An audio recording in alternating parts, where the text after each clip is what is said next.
উত্তরপ্রদেশ বিজেপিতে কি বড় সড় রদবদল আসতে চলেছে? যোগীর মন্ত্রিসভাতেও রদবদল? গত দুদিনের ঘটনাচক্রে তেমনই ইঙ্গিত মিলছে। শোনা যাচ্ছে লোকসভায় উত্তরপ্রদেশে ভরাডুবির জেরে যোগীর ক্ষমতায় হ্রাস টানতে চলেছে বিজেপির কেন্দ্রীয় নেতৃত্ব। মুখ্যমন্ত্রিত্ব থাকবে তো যোগীর? সেই জল্পনা চরমে উঠেছে। উত্তরপ্রদেশ বিজেপির প্রভাবশালী নেতা তথা যোগী মন্ত্রিসভার প্রভাবশালী মন্ত্রী কেশব প্রসাদ মৌর্য প্রকাশ্যে বলে দিলেন, সবসময় মনে রাখতে হবে সরকারের থেকে বেশি গুরুত্বপূর্ণ সংগঠন। তাঁর নিশানায় মূলত ছিলেন যোগী আদিত্যনাথই। সেই মন্তব্যে উত্তরপ্রদেশের রাজনীতিতে আলোড়ন পড়ে যায়। তারপর মঙ্গলবার কেশব প্রসাদ মৌর্য সোজা চলে আসেন দিল্লিতে। দলের রাজ্য সভাপতি চৌধুরী ভূপেন্দ্র সিংও তাঁর সঙ্গে ছিলেন।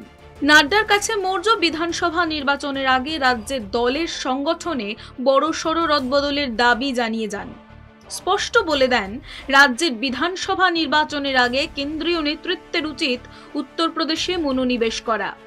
একই সঙ্গে যোগী মন্ত্রিসভাতেও রদবদলের দাবি জানিয়েছেন তিনি। তাতে সায় দেন উত্তরপ্রদেশের বিজেপির সভাপতিও। বুধবার ফের বিজেপির রাজ্য সভাপতি দিল্লি যান। এবার তিনি দেখা করেন কেন্দ্রীয় স্বরাষ্ট্রমন্ত্রী অমিত শাহর সঙ্গে। রাতে শাহ চলে যান প্রধানমন্ত্রী নরেন্দ্র মোদীর সঙ্গে। এদিকে লখনৌতেও শুরু হয়ে যায় টানাপোড়েন। সন্ধ্যের দিকে মুখ্যমন্ত্রী যোগী আদিত্যনাথ হঠাৎ রাজ্যপাল আনন্দীবেন প্যাটেলের সঙ্গে দেখা করেন। জল্পনা শুরু হয়ে যায়, তাহলে কি মুখ্যমন্ত্রীর পদেও জল্পনা শুরু হয়ে যায় তাহলে কি মুখ্যমন্ত্রীর পদেও বদল আনতে চলেছে বিজেপি? যদিও সূত্রের খবর মুখ্যমন্ত্রী বদলের কোনো সম্ভাবনাই নেই, তবে যোগীর মন্ত্রিসভায় বড়সড় রদবদল হতে পারে।